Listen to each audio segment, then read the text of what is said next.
Welcome to my travel story from June 2011, my fifth trip out of the country, when I journeyed to Tortuguero, also known as Limon, on Costa Rica's Caribbean coast. To reach this remote paradise, I took a boat from La Pavona, a departure point accessible by road from both Limon and San Jose.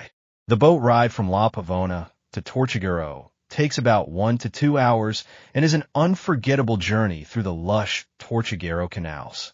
These waterways are famous for their incredible wildlife.